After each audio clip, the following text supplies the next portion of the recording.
तो भगवान शंकर उस सुख के पीछे त्रिशूल लेकर भागते जा रहे हैं और उड़ते उड़ते सुख बद्री नारायण धाम साम्य अपरास महर्षि वेद व्यास जी के गुफा में पहुंच गया। चौथापन आ गया है परंतु अभी तक कोई संतान नहीं हुई। उसी समय व्यास जी की पत्नी माता विटिका को जोर से उबासी आई और अपने मुख को खोला और वो सुख मुख से उदर में यानी गर्भ में प्रवेश कर गया। 12 वर्ष तक मात्र गर्भ में वास करने के बाद जन्म इसलिए नहीं लिया कि बस एक ही डर है कि बाहर आने पर माया ना पकड़ ले। व्यास जी ने आश्वासन दिया। 12 वर्षों के बाद सुखदेव जी महाराज का जन्म हुआ। बोलिए सुखदेव जी महाराज की जय। और जन्म लेते ही वन की ओर भागते चले गए। आगे आगे सुखदेव जी, पीछे पीछे व्यास जी। कुछ दूरी पर गए, कुछ स्त्रियां स्नान कर रही थी, सुंदरियां स्नान कर रही थी। सुखदेव जी तो वहां से ऐसे ही निकल गए और जब व्यास जी वहां पहुंचे तो स्त्रियों ने जल्दी जल्दी वस्त्र धारण किए और दौड़कर आकर सुखदेव जी के व्यास जी के सामने खड़ी हो गई और हाथ जोड़ दिए, बाबा क्षमा करना, हमने आपको देखा नहीं। व्यास जी कहते हैं कि अभी मेरा तरुण जवान पुत्र यहां से गया है जिसने अपने शरीर पर एक कोपिन तक धारण नहीं करी, एक लोंगोटी तक नहीं पहनी। आप लोग उसको देखकर नहीं लजाए, उसको देखकर आपको संकोच नहीं आया और मैं तो तुम्हारे परबाबा की उम्र का हूं, मुझे देखकर तुम्हें संकोच आता है। कहने लगी, बाबा आपका पुत्र वैराग्य का सागर है। क्या स्त्री क्या पुरुष, क्या नर क्या नारी, क्या वृद्ध क्या बालक, उसको कुछ नहीं पता। देहा अभिमान नाम की चीज तो सुखदेव जी के पास है ही नहीं। और जिसे पता ही ना हो क्या स्त्री है क्या पुरुष है, उससे कैसा पर्दा व्यास जी। और आप बेशक हमारे परबाबा की उम्र में हैं, पर आपको पता है हम स्त्री हैं और आप पुरुष हैं, इसलिए आपसे पर्दा कर्मा हमारा लाजमी बनता है। जाकर समाधि में बैठ गए। लाख प्रयत्न किया पर समाधि से जगा नहीं सके। वापस आ गए। काफी समय बीत गया। बड़ी उदास अवस्था में एक दिन बैठे, नारद जी का आगमन हो गया। व्यास जी का मुख देखा, क्या बात है पाराशर नंदन, आपका चेहरा ऐसे लटका हुआ क्यों है? आज से पहले तो ये दशा आपकी हमने कभी नहीं देखी, आज ऐसा क्या हो गया? क्या आपको अपने वन में गए हुए पुत्र सुखदेव की याद आ रही है? नहीं मुनिवर, ऐसा नहीं है। वो तो मेरा पुत्र जन्म से ही दीतराग संत है, उसकी याद में मैं दुखी नहीं हूं। फिर आप क्यों दुखी हैं? कहने लगे, मैंने 17 पुराणों की रचना कर दी, एक वेद के 3 भाग और कर दिए, 4 वेद बना दिए, सामवेद, ऋग्वेद, अथर्ववेद, यजुर्वेद, फिर भी मुझे शांति नहीं मिली। शांति क्यों नहीं मिली? लोग उठते हैं, खाते हैं, कमाते हैं, आते हैं, सो जाते हैं, अपने जीवन को संवारने के बारे में तो कोई सोचता ही नहीं।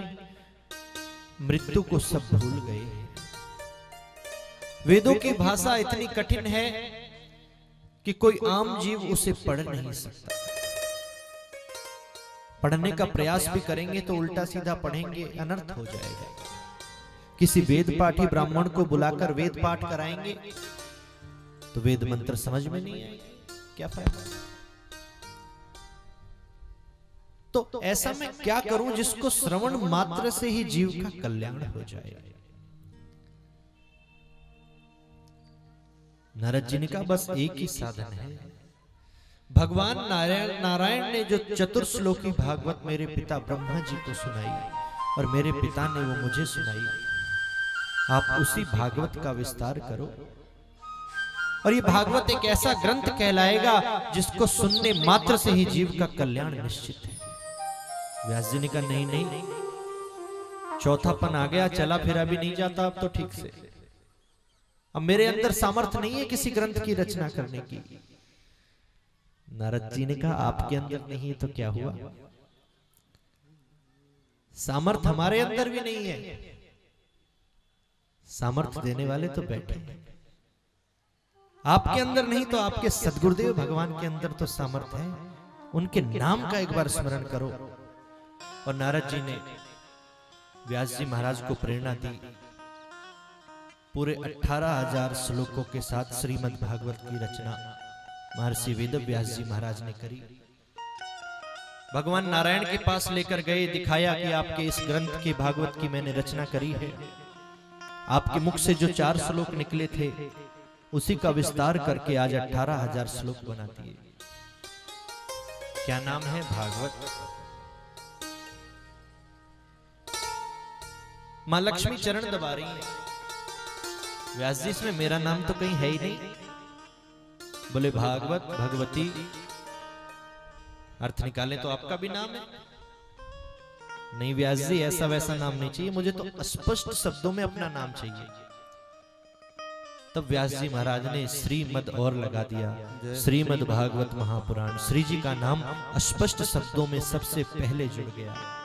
और 7 दिन की कथा श्रवण करके तो कल्याण निश्चित है। खाली भागवत नाम का ही अर्थ समझ लो, भा से भक्ति, गा से ज्ञान, वा से वैराग्य और ता से तरणो उद्धार। इतने से भी भव से पार हो जाओगे। रचना करी।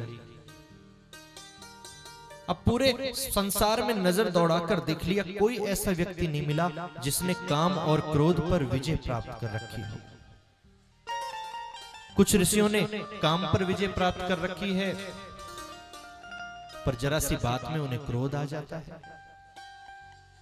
विश्वामित्र जी जैसे ऋषि तपस्या में बैठे हैं, मेनका नाम की अप्सरा आई और सारा भजन नष्ट कर दिया। नजर गई तो अपने पुत्र सुखदेव के ऊपर, पर समाधि से कैसे जगाया जाए। नारद जी का इतनी सुंदर रचना दी है, करी है आपने, इसी का एक आधा श्लोक लिखकर भेजो। अगर आपके इस ग्रंथ में कोई करंट होगा तो उठ के चले आएंगे। व्यास जी ने शिष्यों को भेजा, आधा श्लोक लिखकर भेजा, भगवान के सुंदर रूप का वर्णन किया। वरहा पीडम नटवरपो कर्णयो कर्णिकारम बिभ्रद्वासः कनक कपिशम वैजंती चमालयम। इतना सुंदर रूप है, गले में वैजंती की माला है। भगवान के सुंदर सुंदर रूपों की जब व्याख्या सुनी तो समाधि टूट गई।